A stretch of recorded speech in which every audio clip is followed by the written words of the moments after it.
How do you see that with others? How do companies usually get started? What would be your recommendation? How to get started? Somebody that's going to listen to our podcast. Yeah, well, I suppose the first thing is actually, as a leader, reading up on what the 4-day week is and it isn't. People think that the 4-day week is simply something to improve employee well-being, and that is certainly a very important part of the intervention, whether that be for altruistic reasons or for business reasons. Because once your staff are actually happy and healthy, they perform better in work. That's just what all of the science out there shows us. When your workforce is unmotivated, they're disengaged, which means lower levels of productivity and output. So there is a financial, work in trying to understand how to make your staff happier and healthier. And so you should begin to follow the evidence base that is showing how to do that. Organizations are investing large amounts of money at the moment in mental health programs, yoga at lunch, all of these, window shopping wellness interventions that are simply not moving the dial and actually probably creating a worse culture towards mental health in the workplace, because it's further stigmatizing the issue. For 4-day week organizations, what they do is they come in with that philosophy. They understand, okay, this is an experiment. This means we're going to have to change our mindset over the next few months, and that we aren't going to get this right in the first place. I think business leaders really like the term human resource transformation in how they approach this, because we spend a lot of money on technology and finance transformation, but we do very little to understand how to change and better leverage our human resource. So that's a nice mindset for business leaders that can help them realize, okay, what we're trying to do here is not just reduce working hours, but it's the transformation that's required within people in order to make that a success. That's going to be critical to the longevity of the business. So what you see organizations in the run-up for preparing for a 4-day week trial, they first have to ask the question of themselves, what is good in our staff? What does that look like?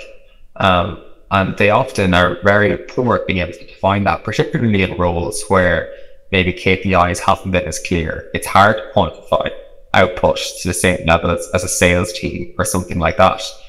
And that brings through a whole kind of comparative process for the business in understanding what are the roles and responsibilities of people, and how are we going to evaluate those roles going forward, which is really good for them.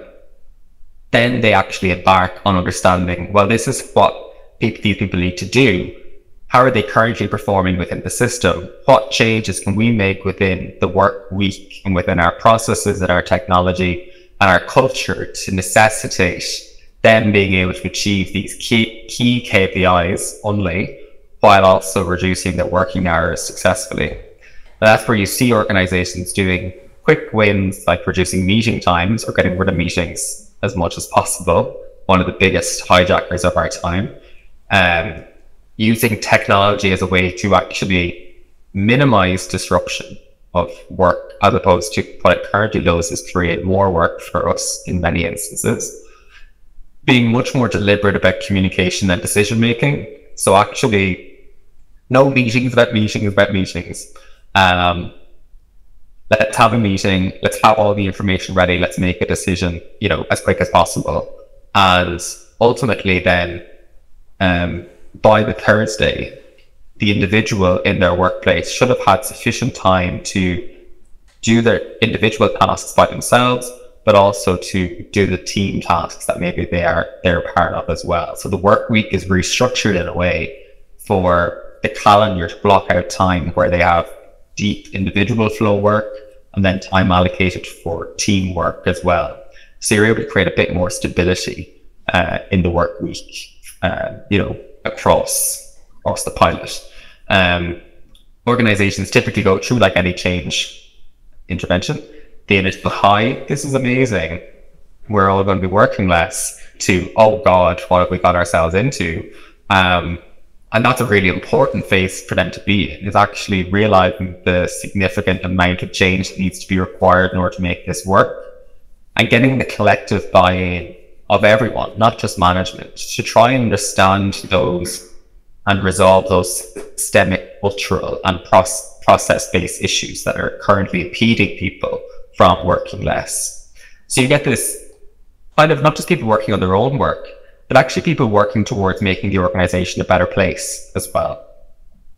Ultimately, then they come out the other end, realizing that, okay, this works for us now. We have this version of a 4-day week, and having a more growth mindset to say this works for us now. Maybe in a few months' time, we might need a different version of a 4-day week, or this team has this version of a 4-day week, and this team, has a completely different version, and that's okay. Because we have, over the last few months, focused a lot on building team collaboration and communication, which didn't exist beforehand. So they're the changes that we see happening when organizations kind of embark on this journey.